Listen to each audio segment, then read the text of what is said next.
Hey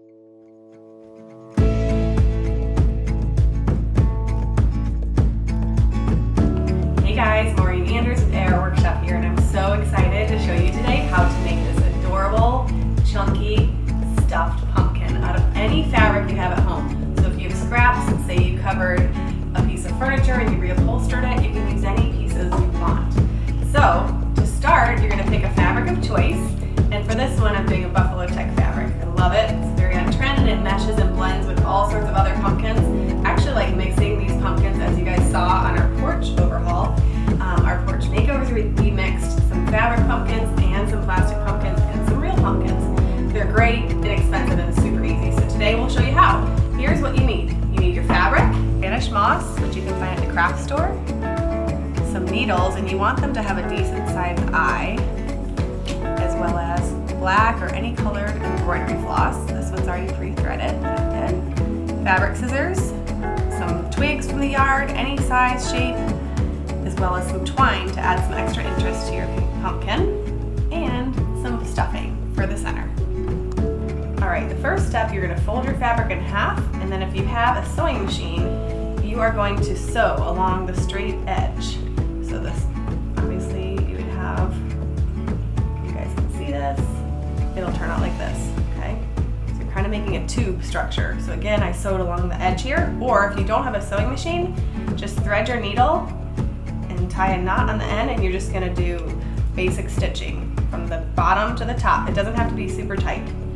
Once you do that, that's literally the hardest part about it, you're going to start creating a basting stitch going around the base of your pumpkin. And this is still, you can't really tell because this is the same on both sides, but it's right side in. So the correct side is inside still.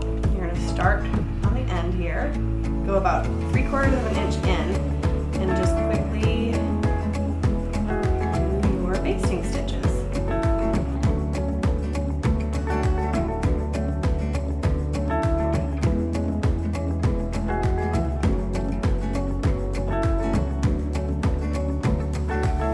Again, you want to make sure that you leave a string, your tail on the end, because you're going to tie it. That way you can create the closure at the bottom.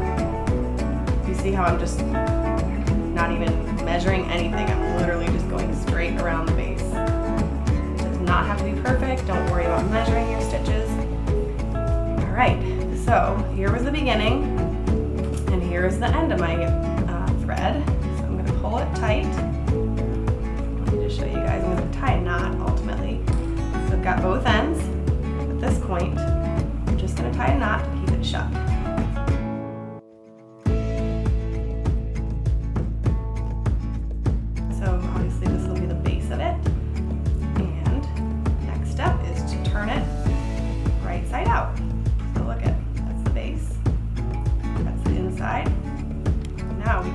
This little pouch.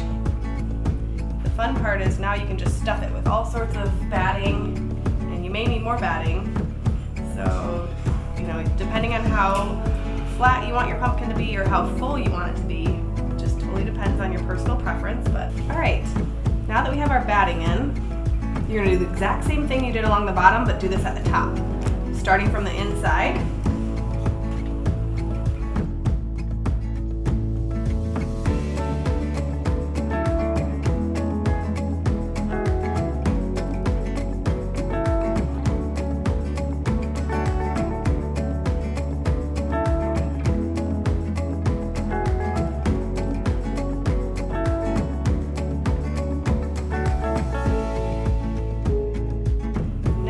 Our pumpkin full and shut. So in order to create the next step, I'm going to use twine twice around to create these little ridges along your pumpkin.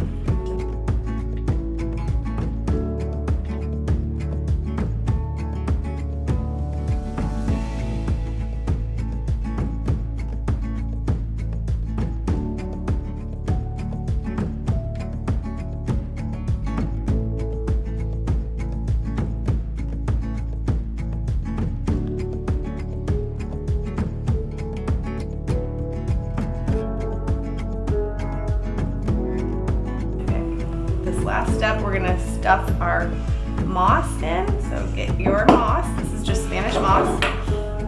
grab a little bit. This is a little messy, so make sure to do it over a sink or somewhere that you don't mind getting lots of debris. And I like to stuff it kind of in the hole just to keep it secure.